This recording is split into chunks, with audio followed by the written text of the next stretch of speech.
નમસ્કાર. જય હિન્દ, જય ભારત.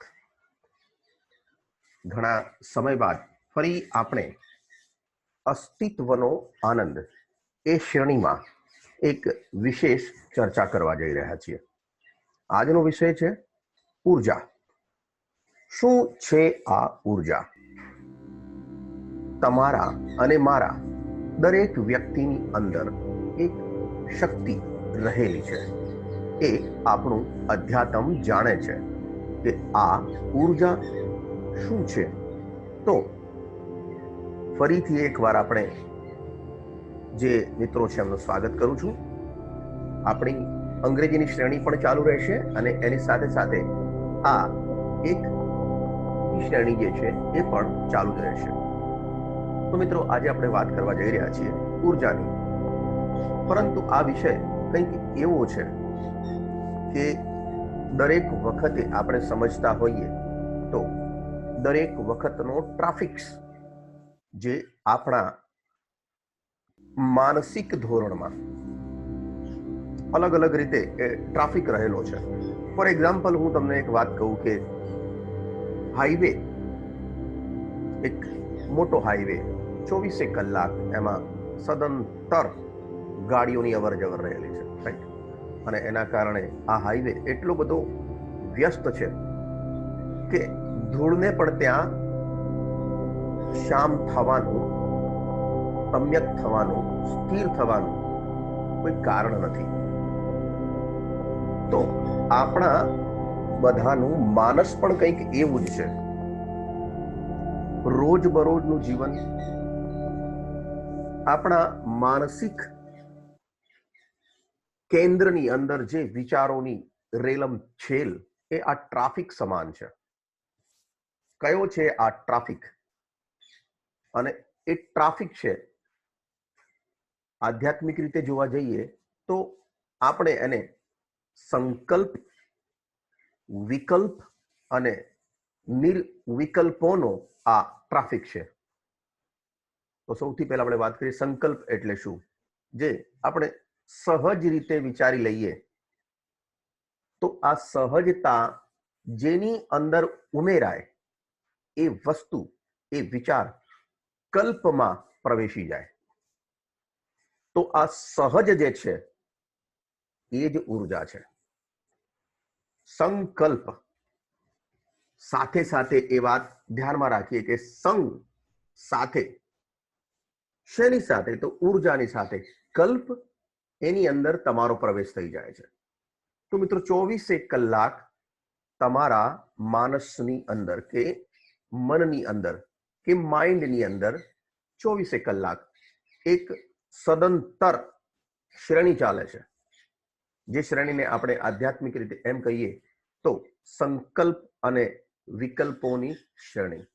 વારે વારે ઘડીએ આપણું મન સંકલ્પ કરે છે અને એ વિકલ્પોમાં કન્વર્ટ થઈ જાય છે અને ફરીથી પાછું નિર્વિકલ્પ પણ થઈ જાય છે. પણ નિર્વિકલ્પ એટલે શું? જેને સામાન્ય રીતે આપણે એમ કહીએ તો ઊંઘી જવું એટલે નિર્વિકલ્પ. પણ આ વ્યાખ્યા જરા અઘરી છે. તો સંકલ્પ, વિકલ્પ અને નિર્વિકલ્પની વાતને આપણે એક અનોખી રીતે સમજીએ. આપણા રોજિંદા જીવનમાં આપણે જે પણ કંઈ કરીએ છીએ, જે પણ કંઈ વિચારીએ છીએ, એ બધું કલ્પનામાં સૌથી પહેલા ઉમેરાય છે. કલ્પનાની અંદર ઉમેરાતાની સાથે જ એની સાથે ઉર્જા જોડાય છે. જ્યાં સુધી ઉર્જા જોડાતી નથી ત્યાં સુધી એ કલ્પ માત્ર કલ્પ જ રહે છે. એટલે એ કલ્પનાનો ઉદ્ભવ કે સ્પંદન કે એનો સ્પાર્ક કે એનું અંકુરતા એમાં જોવા નથી મળતી. તો આ જે વસ્તુ છે એને આપણે ઉર્જા કહીએ છીએ. તો આ વિષય એક અદ્ભુત વિષય છે અને એટલે જ આનું ટાઇટલ પણ એવું જ આપ્યું છે કે ઉર્જા એક અદ્ભુત શક્તિ. મારું નામ કીર્તિસિંહ છે અને હું એક શિક્ષક છું. અનુભવોના માધ્યમથી માણસ ઘણું બધું શીખે છે. અનુભૂતિઓના માધ્યમથી માણસ ઘણું બધું શીખે છે. સ્પંદનો, વિચારો, લાગણીઓ, આ તમામ વસ્તુ ઉર્જાનું કેન્દ્ર બિંદુ છે. ઉર્જા સહજ છે. ઉર્જા સહજ છે. એને મેળવવા માટે કઈ મહેનત કરવી પડતી નથી, પરંતુ એનો પ્રવાહ તમારા કલ્પ દ્વારા, એટલે કે તમારા સંકલ્પ દ્વારા એનો પ્રવાહ વિખેરાઈ જાય છે અને એ એક સીધી ગતિમાં પ્રવાસ કરે છે.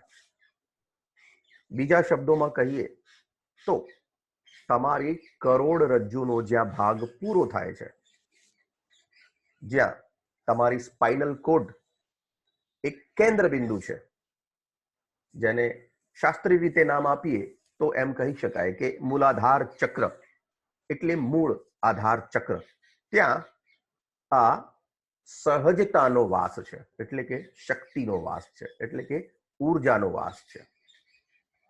અને એટલા જ માટે ઘણી વખત જ્યારે કોઈ અઘરા ટેસ્ટ કરવાના હોય મેડિકલમાં, તો છેલ્લું એક ઇન્જેક્શન કરોડરજ્જુમાં આપવામાં આવે છે, એટલે કરોડરજ્જુનું પાણી ચકાસવામાં આવે છે. હકીકતમાં આ ડીએનએ નો ટેસ્ટ હોય છે. ઘણા બધા ટેસ્ટ છે, પણ આપણે એ સાયન્ટિફિક રીતે નહીં જાણીએ, કારણ કે હું સાયન્સનો વિદ્યાર્થી નથી, પરંતુ આપણે એને અલગ રીતે જરૂર સમજી શકીએ છીએ અને જાણી શકીએ છીએ. તો હું કેમ આ ઉર્જાની વાત કરું છું? શા માટે આ ચેપ્ટર કે આ વિષય આપણે લેવો પડે છે? તો જે અભ્યાસુ છે, જે અધ્યયનમાં છે, એટલે કે વિદ્યાર્થીઓ, એટલે કે તમે લોકો,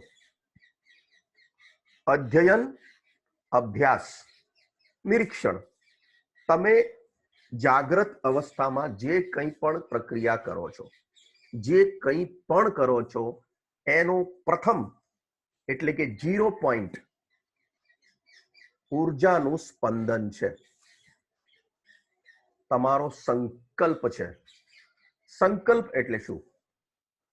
તમે સવારે ઉઠ્યા, તમારી આંખની પાપણોમાં આજે આ કામ છે, અને કામ ના પણ હોય તો વિચારો, જે ટ્રાફિક છે એ કન્ટિન્યુઅસ ચાલુ છે, હાઈવે ધીરે ધીરે, ટ્રક્સ, લક્ઝરીઝ, રિક્ષાસ, ઓટોસ, આ બધું ઓટોમેટિકલી ચાલુ થઈ જાય છે તમારી મરજી વિરુદ્ધ. તમે એમાં કંઈ જ પણ ન કરી શકો તેમ છતાં પણ એ ઉઠતાની સાથે એ વિચારો ચાલુ થઈ જાય છે. પરંતુ એક યાદ રાખવાની વાત છે કે એ વિચારો એક નિશ્ચિત રોડ ઉપર જ આવે છે. આ રોડ એટલે આપણા 7 ચક્રોનો રોડ છે, જે તમારું કરોડરજ્જુ છે, એ રોડ છે. આપણે એના માટે એક વિશેષ વાત આગળથી કરીશું, પરંતુ અત્યારે આપણો વિષય ફક્ત ઉર્જા છે, એટલે આપણે ઉર્જાની આસપાસ રહીએ. તો પહેલી નજરે ઉર્જા એટલે શું? તો પહેલી નજરે હું એમ કહું કે ઉર્જા એટલે કોઈક સ્પાર્ક, વીજળી, પ્રકાશ, પવન. પરંતુ આનાથી પણ વિશેષ વિજ્ઞાન એ એનર્જીને એની રીતે સ્વીકારે છે. વિજ્ઞાન એમ કહે છે કે પાવર્સ, રિસોર્સિસ જે છે એ ઉર્જા છે, એટલે કે વીજળી એ ઉર્જા છે. સોલાર ને એક એનર્જી કહેવાય છે, રાઈટ? જે દુનિયાની અંદર અત્યારે સૌથી મોટો ઉર્જાનો સ્ત્રોત છે, સોલાર એનર્જી. એવી ઘણી બધી એનર્જી છે. તો આપણે આ વિજ્ઞાનની વાત થઈ. વિજ્ઞાનની ભાષામાં ઉર્જા એક આવો શબ્દ છે. ડેફિનેટલી એ પણ એનો એક ભાગ તો છે જ, પરંતુ આપણે શું વાત કરી રહ્યા છીએ? તો આપણા શરીરની અંદર, આપણા શરીરના માધ્યમ દ્વારા આપણું શરીર એ એક રિસેપ્ટિવ કે રિસીવર મેગ્નેટ છે. રિસેપ્ટિવ કે રિસીવર મેગ્નેટ છે, અને એ શરીરના દ્વારા આપણું મન એ શરીરની અંદર, જેનો વસવાટ શરીરની અંદર આધ્યાત્મિક રીતે એમ જોવા જઈએ તો આપણી બે આંખો છે, જે કપાળનો ભાગ છે, બે ભ્રમરો છે, એની વચ્ચે એનું કેન્દ્ર સ્થાન છે, જેને આપણે ત્રીજું નેત્ર પણ કહી શકીએ, પ્રજ્ઞા શક્તિ પણ કહી શકીએ અને સ્મૃતિ કેન્દ્ર પણ કહી શકીએ. સ્મૃતિ કેન્દ્ર એટલા માટે કે સાયકોલોજીકલ વાત થઈ ગઈ. પ્રજ્ઞા ચક્ષુ એટલા માટે કહીએ કે આધ્યાત્મિક વાત થઈ ગઈ, રાઈટ. અને વિદેશોમાં પણ આના વિશે ઘણી બધી વાતો થઈ ચૂકી છે, એટલે કે થર્ડ આઈ. યુટ્યુબ ઉપર ઘણા બધા વિડીયો પણ આની વિશે જોવા મળે છે, પરંતુ એ એટલો બધો સમય આપણી જોડે હોય નહીં કે આપણે એને બહુ વધુ વિશ્વાસપૂર્વક આપણે કરી લઈએ, કારણ કે આ વિષય અનુભૂતિનો છે. શક્તિ એ શાબ્દિક વિષય નથી, એ અનુભૂતિનો વિષય છે. તો એક વિદ્યાર્થી તરીકે આપણે આપણી ઉર્જાને કેવી રીતે ઉપયોગમાં લઈ શકીએ એની વાત આપણે કરીશું. તો સૌથી પહેલા તો આપણે જોઈએ કે ઉર્જા શું છે, કઈ ઉર્જાની વાત છે, આ ઉર્જા છે શું, શેની વાત આપણે કરી રહ્યા છીએ. ઉર્જા તમારા શરીરમાં રહેલા ડીએનએના અંદર, એનાથી પણ અંદર, સૂક્ષ્મ વાત કરીએ તો એટમની પણ અંદર, ઇલેક્ટ્રોન, ન્યુટ્રોન, પ્રોટોન અને એટમના પણ વિભાગ, ન્યુટ્રોનના પણ વિભાગ. એના સાયન્ટિફિક ભાષામાં ઘણા બધા સૂત્રો હશે. તો એમ કહેવાય કે ત્રીજો ભાગ, એટમનો ત્રીજો ભાગ જે ઇનવિઝિબલ છે, રાઈટ, પરંતુ એનું વિજ્ઞાન સ્વીકાર કરે છે કે એટમમાં આ વસ્તુનું અસ્તિત્વ છે, રાઈટ. એટલે એટમને તમે કોઈ વિડીયો યુટ્યુબ પર જોશો તો તમને લાગશે કે એટમ્સ એમાં પેલા નેગેટિવલી અને પોઝિટિવલી ચાર્જડ, રાઈટ. ન્યુટ્રોન એ સ્થિર વસ્તુ, proton positively charge, neutron negatively charge, એની આસપાસ 8 ઇલેક્ટ્રોન ફરતા રહે છે, રાઈટ. આ જે વાત છે એની લંબાઈ, એની પહોળાઈ એ માપવું બહુ અશક્ય છે, કારણ કે આ વિષય અઘરો થઈ જાય, આધ્યાત્મિકતા તરફ વળી જાય. પણ આપણે એને સીમિત રીતે વાત કરીએ તો એમ થાય કે તમે કોઈ પણ વસ્તુમાં આકર્ષણ અને અપાકર્ષણનો નિયમ છે. જે વસ્તુનું મેગ્નેટ વધારે છે તો જે વસ્તુ ઓછા મેગ્નેટ વાળી છે એના તરફ ખેંચાણ થશે. સીધી વાત છે. લોહી ચમક, મોટું લોહી ચમક નાના લોહી ચમકને ખેંચીને લઈ જાય. તો આ લોહી ચમકની અંદર બંનેમાં ઉર્જા તો છે જ, પરંતુ એક લોહી ચમકમાં વધારે ઉર્જા છે, મેગ્નેટ વધારે છે. તો આ તો થઈ વસ્તુની વાત. તો આપણે શું કરી શકીએ?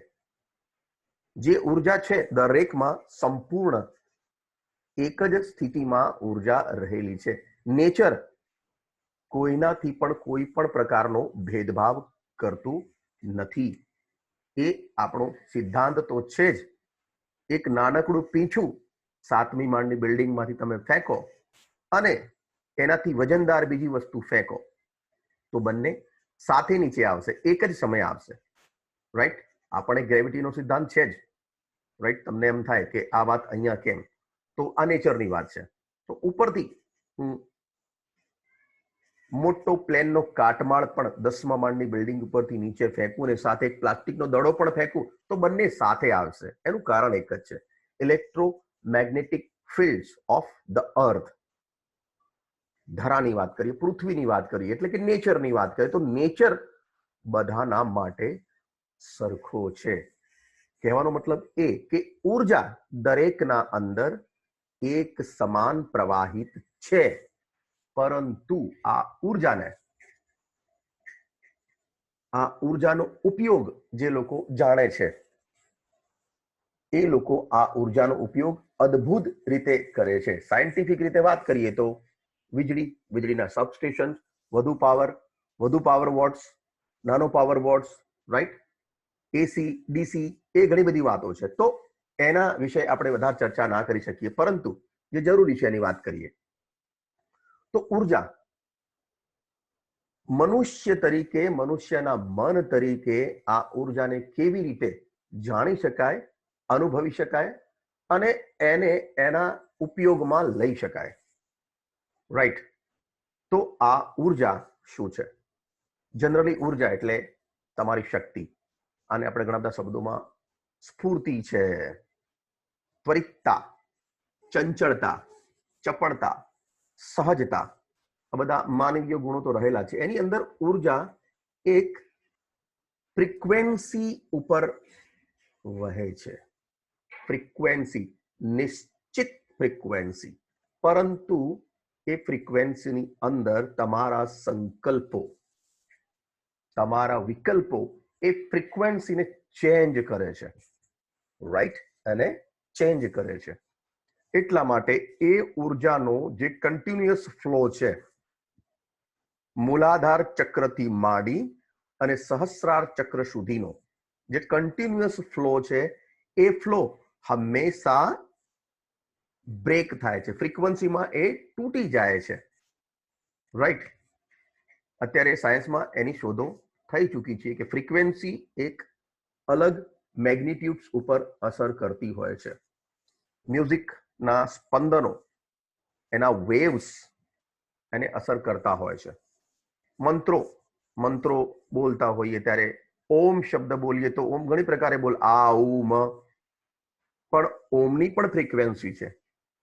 તો જે સ્પીડ છે બોલવાની, જે તરંગિતતા છે, જે ફ્રીક્વન્સી છે, તો ફ્રીક્વન્સી હંમેશા એક મધ્યમ ગતિએ પ્રવાસ કરતી હોય છે. પરંતુ એ ફ્રીક્વન્સીની અંદર બીજી ફ્રીક્વન્સી દાખલ થાય તો એ મૂળભૂત ફ્રીક્વન્સી ઉપર અસરો પેદા કરે છે. રાઈટ? અને બીજી વાત કરીએ તો સહજ. ત્રીજી વાત કરીએ તો વિચાર શૂન્ય. પણ એ મોટી વાત થઈ ગઈ. વિચાર શૂન્ય થઈ જવું શક્ય નથી. ધ્યાન, એનો આપણે એક બીજો વિડીયો જોઈ લઈશું. ધ્યાન. આપણે ફક્ત અત્યારે ઉર્જા ઉપર ધ્યાન રાખીએ. તો ઉર્જા એટલે શું? ઉર્જા એટલે એક એવી સહજ ફ્રીક્વન્સી જે અવિરત જન્મથી માંડી અને મૃત્યુ સુધી, અને બીજા શબ્દોમાં કહીએ તો મૃત્યુ પહેલા, મૃત્યુ પછી, જન્મ પહેલા અને જન્મ બાદ, એ સતત અવિરત ટ્રાન્સફોર્મ થતી રહે છે, રૂપાંતરણ થતી રહે છે. અને રૂપાંતરણ કરવામાં આપણો સૌથી મોટો ફાળો છે. ફોર એક્ઝામ્પલ, ફરીથી વાત કરું, રૂપાંતરણ કેવી રીતે? તો જીવનભર એ ઉર્જાનો હું ઉપયોગ કરું છું, તમે ઉપયોગ કરો છો, અને આ ઉર્જા સતત ચાલતી રહે છે. અને એ ઉર્જાના હું ઉપયોગ પ્રમાણસર કરું છું કે અપ્રમાણસર કરું છું, જેને આપણે કર્મ કહીએ છીએ, જેને આપણે પાપ અને પુણ્ય કહીએ છીએ. અને પછી એ ઉર્જા જ્યારે રિલીઝ થાય છે ત્યારે ફરીથી ટ્રાન્સફોર્મ થવાની હોય છે. જ્યારે ટ્રાન્સફોર્મ થાય એટલે એની ફ્રીક્વન્સી રૂપાંતરણ વખતે જે તમે ફ્રીક્વન્સીમાં વાપરી હોય છે એ ઉર્જાને જીવનભર એ જ ફ્રીક્વન્સી યુનિવર્સમાં પાછી જાય છે. અને એ ફ્રીક્વન્સી એના જેવી જ ફ્રીક્વન્સીને શોધે છે યુનિવર્સમાં. અને જ્યારે એને મળી જાય છે એટલે ફરીથી એ ફ્રીક્વન્સીમાં એ એન્ટર થાય છે, જેને આપણે એમ કહીએ કે પુનર્જન્મ. સીધી વાતમાં કહીએ તો. બીજી ભાષામાં કહીએ તો જન્મ લેવો. તો પછી ભગવદ્ ગીતાની વાત થઈ ગઈ. એ ફરીથી પાછો આધ્યાત્મિક વિષય થઈ જાય અને મોટો વિષય થઈ જાય. તો આપણે એને ટૂંકમાં જાણીએ તો ઉર્જા એટલે તમારા સહજ વિચાર શૂન્ય સ્પંદનો. ઓળખવા કેવી રીતે? કોઈ પણ રોડને તમે ધ્યાનથી જોશો, હાઈવેને ધ્યાનથી જોશો, તો એક નિશ્ચિત સમય એવો આવે છે કે જ્યાં કોઈ પણ ગાડી નહીં હોય. થોડી વાર માટે, થોડી ક્ષણ માટે એ હાઈવે ઉપર જરા પણ ટ્રાફિક નથી. અને એક ક્ષણ એ હાઈવે માટે, એ હાઈવેના વાતાવરણ માટે, એના વૃક્ષો માટે એ સહજતાનો શાંત સ્થિર સમય છે. તો આ તો એ વાત થઈ કે હાઈવે ઉપર એક ક્ષણ એવી આ જ્યાં કોઈ ટ્રાફિક ના હોય. તો તમારા શરીરની અંદર પણ ઉર્જાની ફ્રીક્વન્સી નોર્મલ બેન્ડ ઉપર હોય છે, નોર્મલ બેન્ડ ઉપર હોય છે. આપણી આધ્યાત્મિકતા એને બ્રહ્મ મુહૂર્ત કહે છે, એટલે 3:30 વાગે ઉઠી જવું એમ પણ કહે છે. એટલે ઘણી વખત આપણે એમ કહીએ કે વહેલા ઉઠો, વિદ્યાર્થી જીવનકાળમાં વહેલા ઉઠવું. તો આ એક વાત થઈ. આમાં સાયન્ટિફિક શોધો ઘણી બધી થઈ ચૂકી છે અને આમાં ભારત દેશ સૌથી આગળ છે. એમાં કહીએ તો કંઈ મોટી વાત નથી. આધ્યાત્મિકમાં આપણે હંમેશા આગળ છીએ. તો આ ફ્રીક્વન્સી, આ સ્પીડ, આ આરોહ અવરોહ, આ તરંગિતતા, આ શૂન્ય મનસ્કતા, આ સહજતા, ખાલી પળ એમાં અનંત અખૂટ શક્તિ રહેલી છે, તરંગિતતા રહેલી છે, સદંતરતા રહેલી છે, અસ્તિત્વ રહેલું છે. તો આ ને આપણે આપણી ભાષામાં કહીએ તો ઉર્જા છે. અને આ ઉર્જા તમારા શ્વેતકણો અને રક્તકણો, રેડ એન્ડ વ્હાઇટ, શ્વેતકણો અને રક્તકણો સૂર્યના માધ્યમથી, ફરી એકવાર, સૂર્યના માધ્યમથી તમારા ચામડીના સોલાર પ્લેક્સિસમાંથી પ્રવેશી તમારા શરીરમાં દાખલ થાય છે. અને એ ફ્રીક્વન્સી પ્રમાણે પણ તમે વર્તન કરો છો. દાખલા તરીકે ઇલેક્ટ્રોમેગ્નેટિક પાવર ઓફ ધ અર્થ, એના કારણે દરેક વસ્તુ ઉપરથી નીચે આવે છે, રાઈટ. પરંતુ ઉર્જા, મનુષ્યની ઉર્જા, તમારી અને મારી ઉર્જા, અગ્નિ રૂપે અને પવન રૂપે અને વાયુ રૂપે એ સદંતર અપવર્ડ્સ છે, ઉર્ધ્વગામી છે, ઉપર તરફ જાય છે. એટલે આપણા જે સાધુ મહાત્માઓ હતા એ ઘણી વખત ઊંચાઈ વાળી જગ્યાએ બેસીને સમાધિસ્થ થઈ જતા, એવું આપણે કહીએ તો કંઈ અતિશયોક્તિ નથી. આનું પણ એક કારણ છે જ, પણ એ વિષય આપણે અત્યારે લઈ શકીએ નહીં. તો આપણે ફોકસ કરીશું ઉર્જા શું છે. તો મિત્રો, ઉર્જાના વિશે મેં એક ઇન્ટ્રોડક્શન તમને આપ્યું. હવે બીજી વાત કરીએ કે ઉર્જા ક્યાં છે. તો એક ખોરાકથી મળતી ઉર્જા, જે તમારા રોજિંદા પાચક દ્રવ્યોમાંથી મળે છે, એને પણ તમે ઉર્જા કહેશો. પણ આ 30% છે, આ 30% છે. 70% ઉર્જા, ફરી એકવાર વાત કરીએ, 70% ઉર્જા એ વોટરમાં રહેલી છે. વોટર એટલે કે પાણીમાં. અમે આપણા શરીરમાં પાણીનો સૌથી મોટો હિસ્સો છે. અને આ પાણી એ કરંટને લઈ જવા અને લાવવા માટેનું ઉત્તમ સાધન છે, પાણી. અને એમાં બિલકુલ નવાઈની વાત નથી કે વીજળી પાણીમાંથી જ ઉત્પન્ન થાય છે. એટલે પાણી વીજળીનું વાહક છે. તો વીજળીને આપણે એમ ગણીએ કે એ ઉર્જા છે, તો એમાં કંઈ અતિશયોક્તિ નથી. પરંતુ આપણે જે ઉર્જાની વાત કરીએ છીએ એ બીજી ઉર્જા છે, રાઈટ. ક્યાં છે? તો શાસ્ત્રોક્ત વિધિ પ્રમાણે જોઈએ આપણે તો આપણા સ્પાઇનલ કોડના છેલ્લા ખૂણાથી માંડી અને આપણા ચોટી સુધી, નખથી શિખા સુધી, એની અંદર ક્યાંક આ તરંગિતતા રહેલી છે. એનાથી વધુ આપણે જઈએ તો, એનાથી વધુ આગળ જઈએ તો એ ઉર્જા આપણા શરીરના 12 મિરર તરીકે પણ કામ કરે છે. એટલે કે મેગ્નેટ તરીકે પણ કામ કરે છે. એટલે એનો મતલબ એ થાય કે બીજી વસ્તુ આપણને સંચાલિત કરી રહી છે. જે બ્રહ્માંડમાં કોઈ દૂર ખૂણામાં બેઠી હોય, સ્પેસ અને ટાઈમ, સ્પેસની કોઈ લિમિટ નથી ને ટાઈમની કોઈ લિમિટ નથી. અને સ્પેસ અને ટાઈમની જે લિમિટ છે એ તમારા મનનો ભ્રમ પણ હોઈ શકે છે. આવું આપણે ઘણીવાર અનુભવીએ છીએ કે આપણે 1 મિનિટ બેઠા હોઈએ તો એવું લાગે ઘણો બધો સમય નીકળી ગયો, અને ઘણીવાર એવું લાગે કે સમય બિલકુલ ખબર જ ના પડી કેટલો વીતી ગયો. અને ઘણી વખત 1 મિનિટ પણ કાઢવી બહુ લાંબી લાગે. જો આ ડિલ્યુઝન છે, આ સમયનું ડિલ્યુઝન છે, એકચ્યુઅલી આ સત્ય છે. આઇન્સ્ટાઈને પણ આની વાત કરી છે ઉદાહરણ દ્વારા કે એક વ્યક્તિ આખી દુનિયાનો એક પ્રકાશ વર્ષ જે વાત કરીએ છીએ આપણે, લાઇટ યર્સ, એટલે કે એની સ્પીડથી જે લાઇટનો ગતિ છે એનાથી એ એક રાઉન્ડ મારે ને બીજો વ્યક્તિ એને એ જગ્યાએ ફરીથી મળવા આવે તો જે પ્રવાસ કરી રહ્યો છે એના માટે 1 જ કલાક થશે અને જે રાહ જોઈ રહ્યો છે સ્ટેશન ઉપર એને 100 વર્ષ થઈ ગયા હશે. તો આ એક સમયનો બ્રહ્મ બંને આયામોમાં અલગ અલગ. ત્યાંથી જોઈએ તો અલગ, અહીંથી જોઈએ તો અલગ. હું કહું છું એ સન્નિગ્ધી થાય તો સીધું જાય, નહીં તો અલગ. આ ફક્ત ચર્ચાનો વિષય બની જાય અને આ સામાન્ય વાત થઈ જાય એવું પણ બને. ચલો આગળ જઈએ. ક્યાં છે? તો આપણા શરીરમાં છે, આપણી બોડીમાં છે, આપણા સ્પાઇનલ કોડના છેડામાં છે. કેવી છે? તો અનુભૂતિમાંથી એવું કહી શકાય કે લગભગ લોકોને અલગ અલગ રૂપોમાં જોવા મળી છે, કલરોમાં જોવા મળી છે. જેને આપણે 7 ચક્રોના કલર પણ કહી શકીએ. લાલ છે, પીળો છે, વાયોલેટ છે, વાદળી છે, સફેદ છે. પણ મુખ્યત્વે વાત કરીએ તો બ્લેક, વ્હાઇટ એન્ડ રેડ. આપણે આધ્યાત્મિક રીતે વાત કરીએ તો પરાશક્તિ, અપરાશક્તિ, પરાશક્તિ એવું પણ કહી શકીએ, રાઈટ?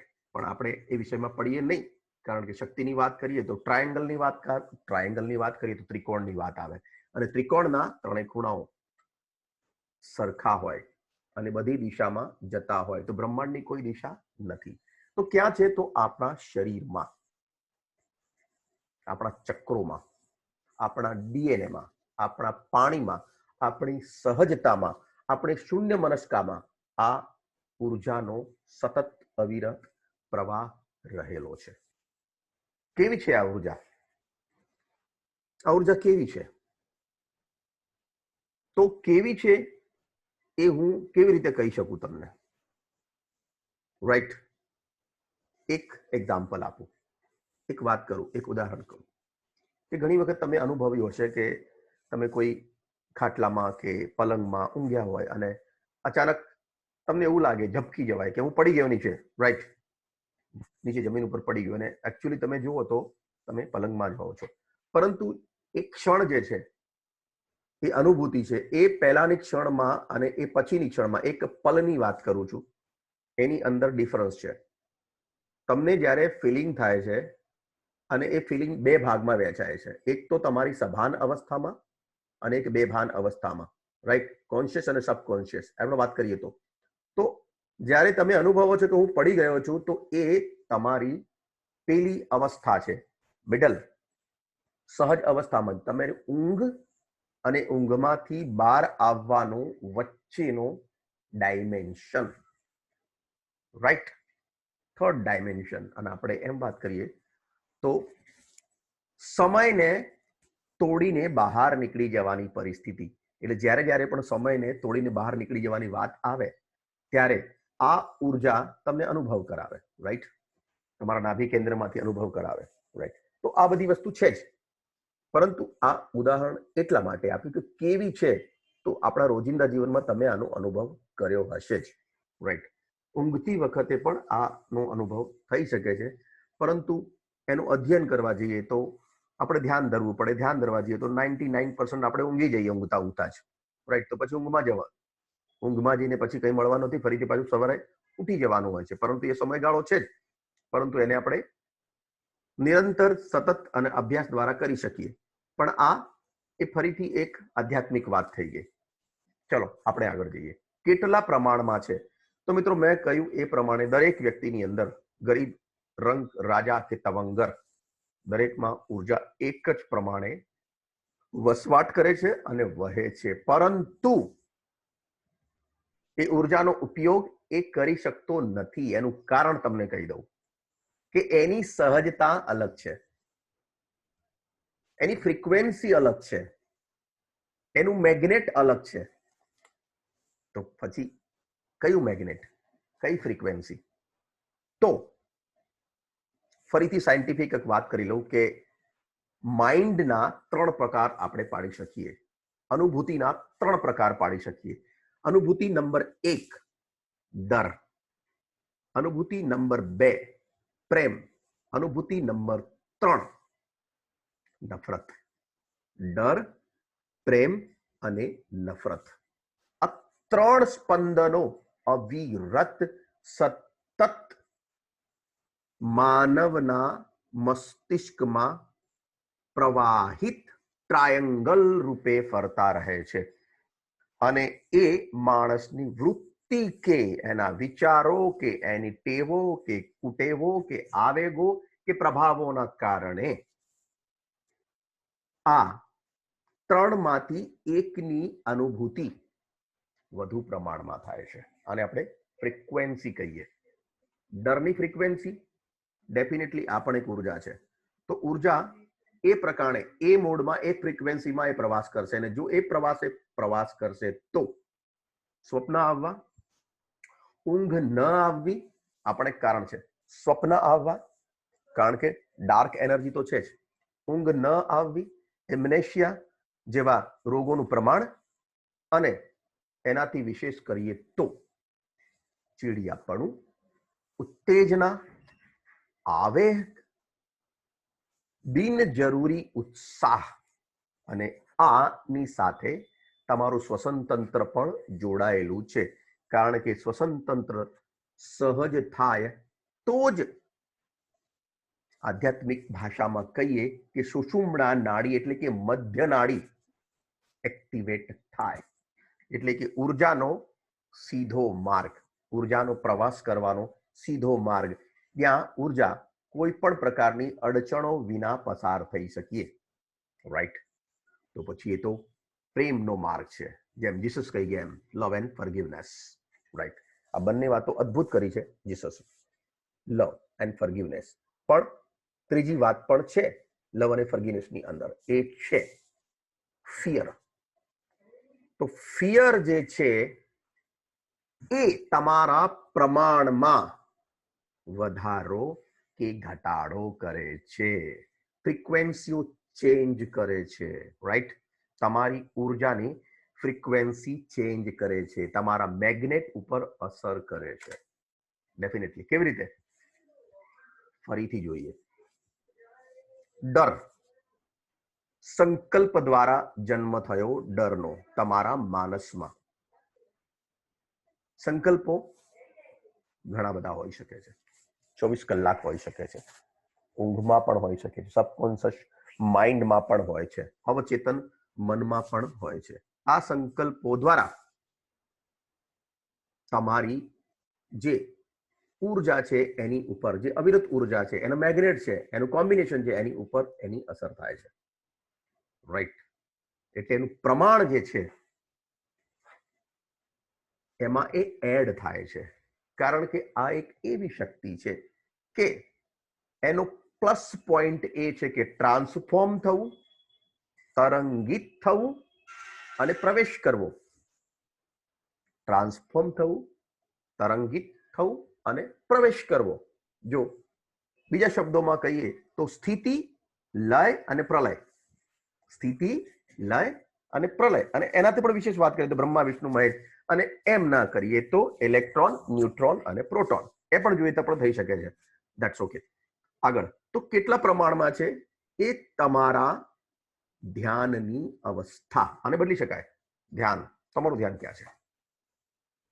ટ્રાફિકમાં? ડેફિનેટલી. તો તમારી ઉર્જા એ ટ્રાફિકમાં જશે જ. દિવસ દરમિયાન તમે વાપરશો. દ્વેષ, દુશ્મનાવટ, ઈગો, આમાં પણ એનો ફાળો છે જ. રાઈટ. લવ બહુ ઓછો, પ્રેમ બહુ ઓછો. ક્યાંક જે ગમતું હોય એનો જ પ્રેમ થાય, એવી વાત થઈ ગઈ. એટલે ઉર્જાનું પ્રમાણ જવલ્લે ચોઇસીસ, જેને ચોઇસ મૂકી છે, આ થાય તો સારું, આ ના થાય તો ખરાબ, તો પછી એ ચોઇસ થઈ ગઈ. સંકલ્પ અને વિકલ્પ બંને થઈ ગયા. રાઈટ. સંકલ્પ ને વિકલ્પ બંને થયા તો નિર્વિકલ્પ વસ્તુ થવાની નથી. નિર્વિકલ્પ નહીં થાય તો રોડ, સુષુમ્ના નાડીનો હાઈવે ક્લિયર નહીં થાય, તો ઉર્જાનો પ્રવાસ નહીં થાય, તો મદદ ના પણ મળે. એમાં કઈ નવાઈની વાત નથી. રાઈટ. તો કેટલા પ્રમાણમાં છે એ પ્રમાણ તમારે નક્કી કરવાનું છે કે ત્રિશૂળના જેમ 3 ભાગોમાં ઉર્જા ઉર્ધ સ્વરૂપે ઉપર જઈ રહી છે અને ડેફિનેટલી ઉપર જ જવાની છે. કારણ કે ફક્ત પાણી અને માટી આ બે જ તત્વો ઉર્જાને ખેંચી રહ્યા છે, જે તમારું શરીર છે, જે તમારી બોડી છે, જે તમારું ભૌતિક યંત્ર છે. તો કેટલા પ્રમાણમાં છે એના આપણે થોડી ઘણી વાત કરી. આગળ જોઈએ કેટલી છે. ફરીથી એમ વાત કરું તો કેટલી છે કહી ના શકાય. અનંત. એક અણુમાં કેટલાય પરમાણુ, એક પરમાણુમાં કેટલાય પરમાણુ. સાયન્ટિફિક થિયરી સ્ટિંગ થિયરી છે જે અત્યારે પ્રચલિત છે ઘણી બધી. મલ્ટીવર્સ, મલ્ટી યુનિવર્સ, એક બ્રહ્માંડ નહીં અનેક બ્રહ્માંડ, રાઈટ. તો અનંત છે એમ કહીએ તો કઈ અતિશયોક્તિ નથી, ઘણી બધી છે, રાઈટ. કેમ છે? Best question. આધ્યાત્મિકતાનો મોટામાં મોટો પ્રશ્ન કેમ છે? અહમ કારણમ કારણાના.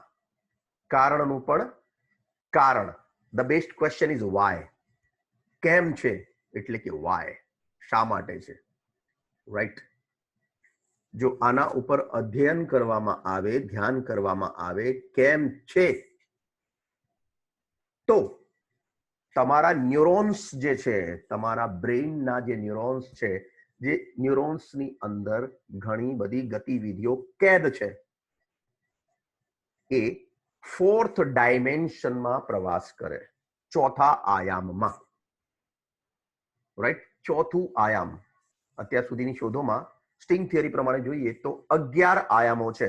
જેમ ભગવાન શંકરના રુદ્રના અવતારો 11, એવી રીતે. મને ખબર નથી પરંતુ હું કહું છું, રાઈટ. કેમ છે?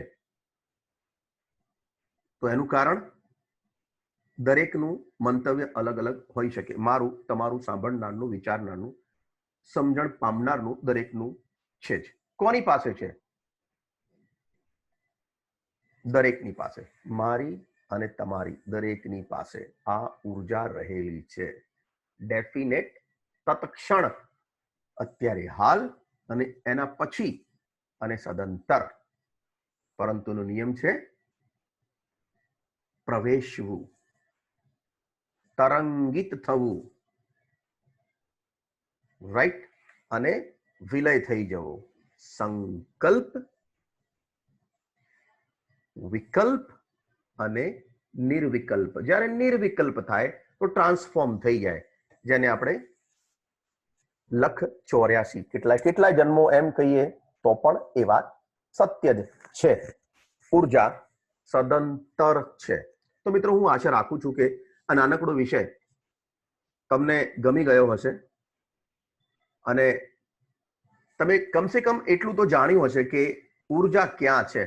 આપણે આધ્યાત્મિકતાની વાત કરી, ધર્મની વાત કરી, અને સાયન્ટિફિક વાત કરી, થોડા જનરલ ઉદાહરણોની વાત કરી, અને આના વિશે ઘણું બધું કહી શકાય એમ છે, પરંતુ એ અનુભવની વાત છે. તો મિત્રો, આ સાથે હું રજા લઉં. મારું નામ કીર્તિસિંહ છે અને હું એક શિક્ષક છું, અને વ્યવસાય શિક્ષક હોવાના કારણે, અધ્યયન અને અભ્યાસ અને નિરીક્ષણ કરવાની ટેવ હોવાના કારણે આ નાનકડી ભેટ તમને રજૂ કરું છું. અસ્તુ.